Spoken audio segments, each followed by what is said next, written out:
আমার কোনো বিশ্বাস নাই আমেরিকার উপরে।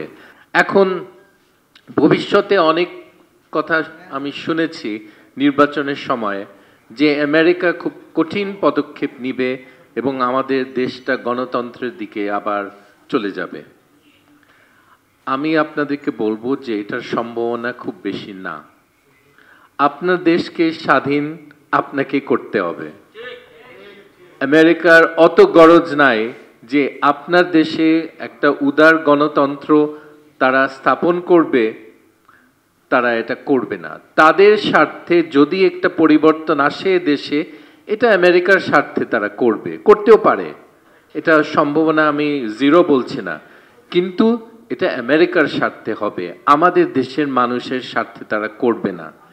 এই কঠিন সত্যটা আজকে আপনাদেরকে বলা দরকার। আপনারা ভাবেন যে আমার আমেরিকায় অনেক বন্ধুবান্ধব আছে, আমেরিকার মতামত আমি জানি। আমার কোনো বিশ্বাস নাই আমেরিকার উপরে। তারা এখনো তারা প্যালেস্টিনিয়ানদের উপরে যে অত্যাচার করেছে ইসরায়েলিরা, তার সহযোগী হিসাবে তারা এখনো চিহ্নিত। যুক্তরাষ্ট্র দুইটাই প্রধানমন্ত্রী এবং তাদের সরকার প্রধানকে আমি মনে করি যদি একটা সুষ্ঠু বিচার হতো ইন্টারন্যাশনাল ক্রিমিনাল কোর্টে, তারা যুদ্ধ অপরাধীদের তালিকায় তারা পড়তো। 1, 2, 3 ঢাকায় জমি জিতে নিন 100% ক্যাশব্যাক সহ 20 কোটি টাকার পুরস্কার। যারা মঞ্চে উপবিষ্ট আছে, আপনাদেরকে আমি দাওয়াত দিতে চাই, আমরা বিভাগীয় সব কেন্দ্রে মিটিং করব। শুধু ঢাকায় মিটিং করলে হবে না, জনগণ তো সারা দেশে আমাদের পৌঁছাতে হবে। এবং বিভাগীয় মিটিংয়ে আপনাদের দলের, আপনি নিজে না পারলে আপনার প্রতিনিধি আসবে, এই ব্যাপারে আমরা বক্তব্য রাখবো জনগণের সামনে। জনগণের সমর্থন আরো বাড়বে আমাদের পক্ষে।